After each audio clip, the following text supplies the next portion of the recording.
Olá, estudantes! Bem-vindos à nossa aula de História. Sou Jorge Joelito, o seu professor. Hoje nós vamos falar sobre o voto feminino no Brasil. O voto feminino no Brasil passou a ser permitido oficialmente a partir do Código Eleitoral de 1932, decretado durante o governo de Getúlio Vargas. A luta por esse direito remonta ao século XIX e está diretamente ligada ao espaço feminista pela equiparação de direitos entre homens e mulheres. O direito ao voto é um dos direitos mais importantes nas democracias ou das democracias, uma vez que permite que as pessoas possam exercer a sua cidadania e tomar parte do processo político, elegendo seus representantes na política ou se candidatando aos cargos políticos disponíveis.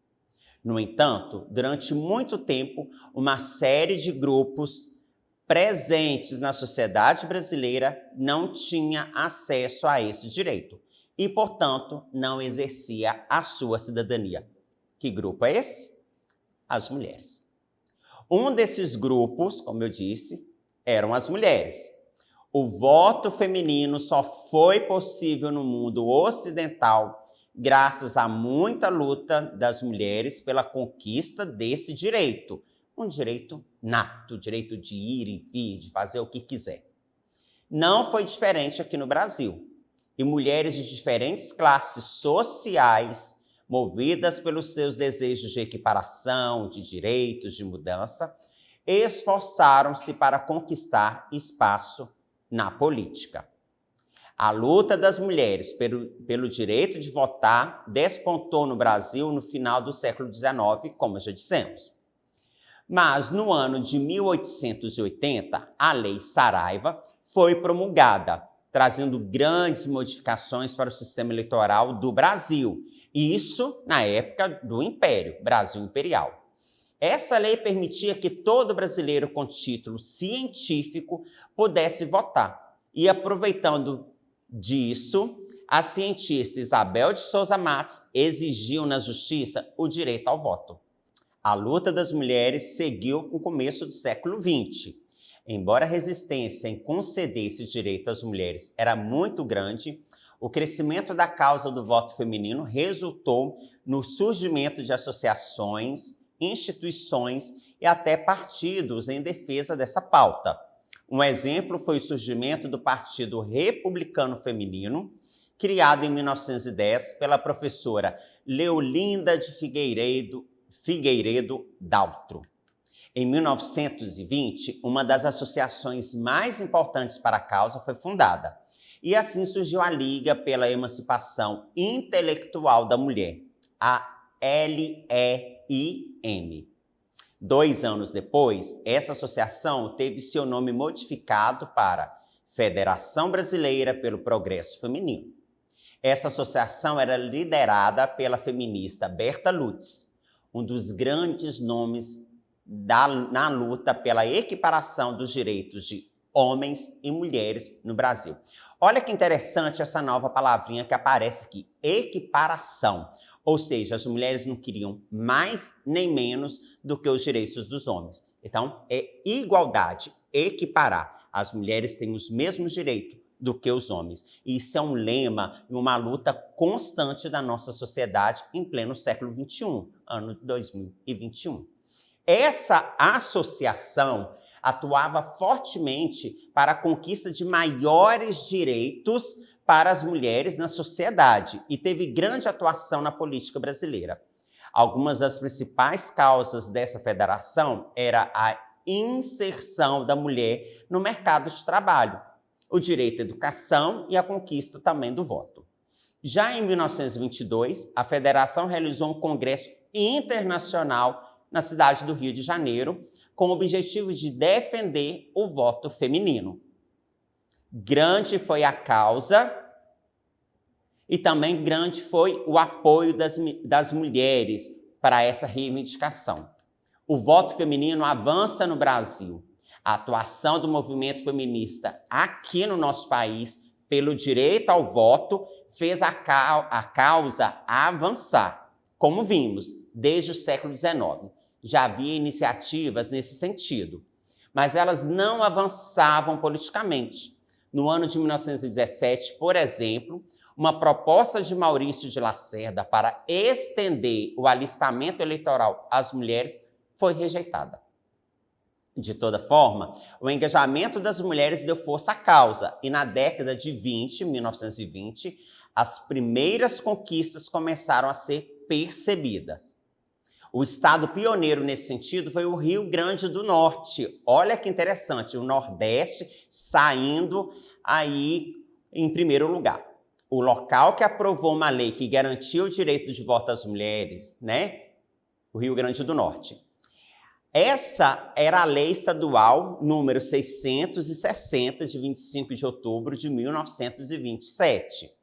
Esse acontecimento foi explorado pela Federação Brasileira pelo Progresso Feminino para que esse direito lá do Rio Grande do Norte se estendesse às mulheres de todo o país. Com a aprovação da lei no Rio Grande do Norte, a primeira mulher a exigir seu alistamento foi a professora Celina Guimarães, residente no município de Mossoró. Isso fez de Celina a primeira mulher a se alistar para voto, tanto no Brasil como na América Latina. Olha o Brasil despontando aí na América Latina. Isso é muito interessante. O estado do Rio Grande do Norte presenciou também outra importante conquista para as mulheres. No ano de 1928, foi realizada a eleição municipal na cidade de Lages. E uma das candidatas à prefeitura era Alzira Soriano, essa mesma da imagem. Ela recebeu o apoio do governador do estado, Juvenal Lamartine. O resultado da eleição foi surpreendente. Para a época, a Alzira venceu com 60% dos votos válidos. A Alzira tomou posse como prefeita de Lages em 1º de janeiro do ano seguinte, 1929. E teve de enfrentar todos os desafios de uma sociedade extremamente machista. Durante o exercício da função de prefeita, ela se dedicou ao desenvolvimento de obras de infraestrutura na cidade e à construção de escolas públicas. Olha que fatos, né, importantíssimos para a cidade de Alzira. A Alzira permaneceu no cargo por pouco tempo, pois abandonou a prefeitura depois da Revolução de 1930. Ela foi convidada a permanecer como prefeita da cidade, mas não concordava com o governo de Getúlio Vargas. Com a democratização do Brasil em 1945, Alzira retornou à política, sendo eleita para o cargo agora de vereadora da cidade de Lages.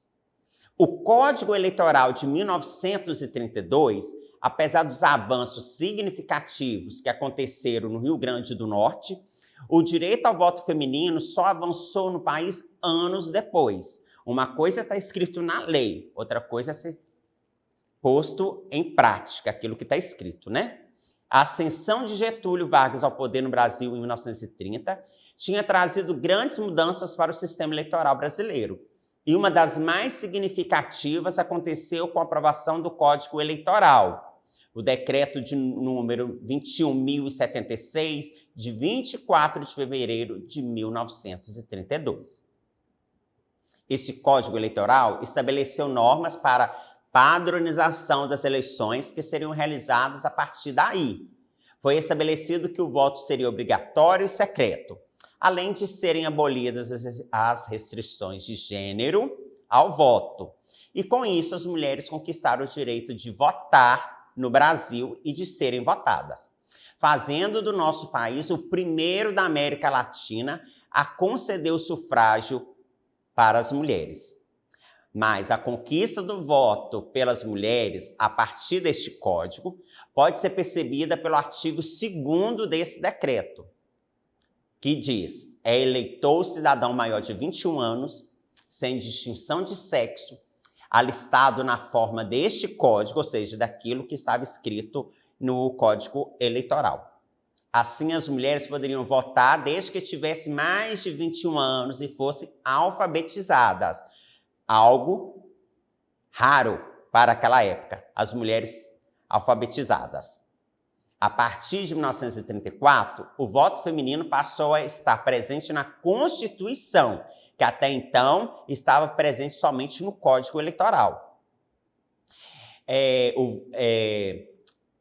Essa Constituição promulgada no ano de 1945. Atualmente, o voto é um direito assegurado a todo cidadão brasileiro, incluindo os analfabetos, isso pela última Constituição, de 1988. Então, hoje, os analfabetos podem votar, os maiores de 16 anos podem votar, ambos os sexos, homem ou mulheres.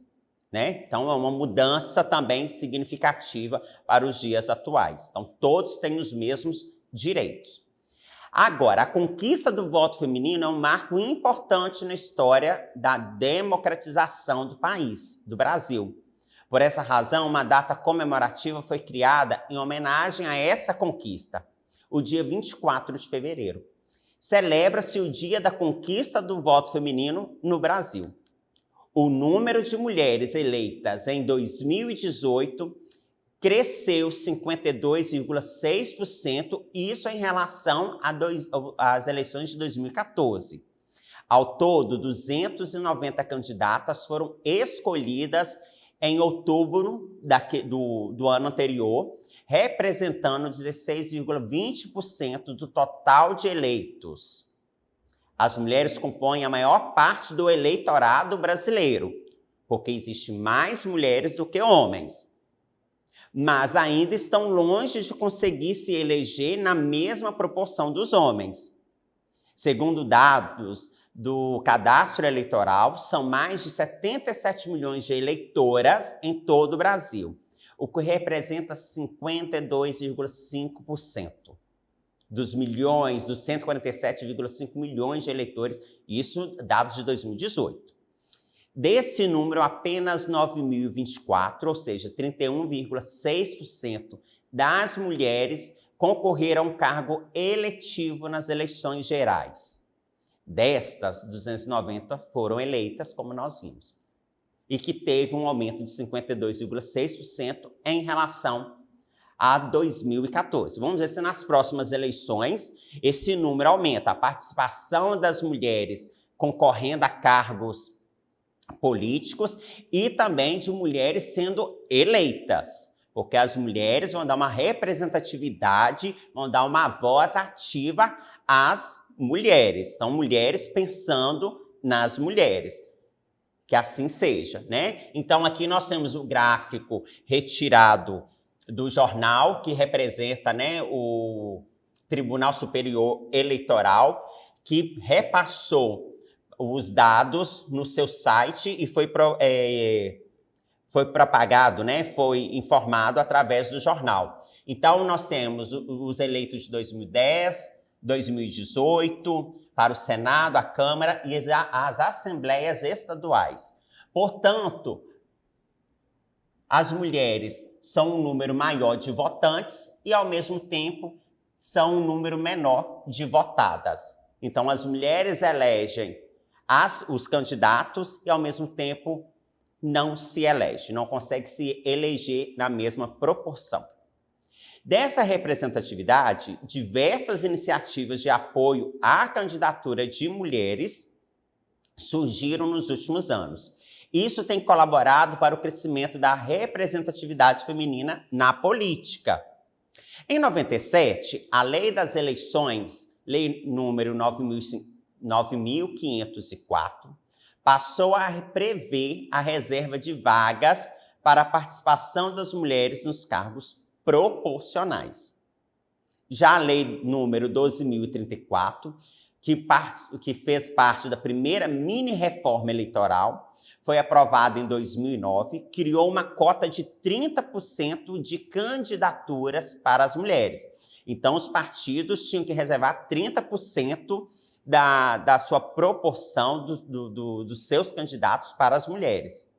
A norma obrigava que as candidaturas aos cargos proporcionais, como deputado federal, estadual e vereador, fossem preenchidas e não apenas reservadas, como era antes. Ou seja, não adianta o partido tem lá 100 vagas, reserva 30, mas não preenche essas 30 vagas. Eles têm que reservar e preencher. Isso, o mínimo, é 30%. E 70% dessas vagas é para cidadãos de cada sexo. Verificou-se, no entanto, que os partidos lançavam as candidaturas de mulheres apenas para preencher essa cota, sem investir em suas campanhas. Por isso, para as eleições gerais de 2018, o Tribunal Superior Eleitoral, TSE, por meio da resolução 23.553 de 2017, estabeleceu que os partidos políticos destinassem ao financiamento de campanhas de suas candidatas, no mínimo 30% dos recursos do fundo partidário utilizados nas campanhas eleitorais. Ou seja, o dinheiro que vem deste fundo de campanha para que os candidatos façam as suas propagandas, imprime os santinhos, cartazes, faixas, também sejam repassados para as mulheres. Então, eles têm que investir esse dinheiro na propaganda das mulheres. Então, aqui neste quadro, nós temos as várias leis que estão sendo incrementadas para que a mulher... Deixa eu adicionar aqui a caneta. Para que as mulheres elas ganham uma voz ativa na política. E nós temos um lema aqui que é muito importante para o nosso dia. Lugar de mulher é na política. E lugar de mulher é onde ela quiser estar. A mulher, ela faz o que der na telha, né? Uma linguagem popular. A mulher, ela pode trabalhar onde ela quiser trabalhar, ela pode exercer as funções que ela quiser exercer, que ela for apta para exercer. A vontade da mulher tem que ser respeitada em todos os ambientes, em todas as funções, em todos os cargos. Equiparação salarial, dignidade, respeito. Mulher equiparada ao homem. Todos somos iguais. E a mulher na política faz a diferença, como nós vimos lá no Rio Grande do Norte. Educação, pavimentação, saúde, lazer, ou seja, cumprir o que está escrito na nossa Constituição. Por isso que é importante sabermos os nossos direitos. E dar um passo lá atrás, desde 1880, a época imperial, e vamos vendo as conquistas das mulheres e as lutas feministas, né, que continuam no nosso dia a dia em pleno século XXI. Você, estudante, você, mulher, é a nossa atriz principal da nossa história. Você está no centro do debate. Você faz a mudança. E, através disso, educação. Por isso, para acessar as nossas atividades na plataforma SMED GV, aponte a câmera do seu celular na imagem do QR Code que aparece aqui no canto da tela. Se inscreva no nosso canal YouTube SMED GV, acesse as nossas redes sociais, deixe um like. As nossas redes sociais, SMED GV. Reveja essa aula, contribua, debatam, né? Passe novas informações, vamos debater esse assunto para o nosso crescimento. Abraço a todos e a todas, até a próxima aula.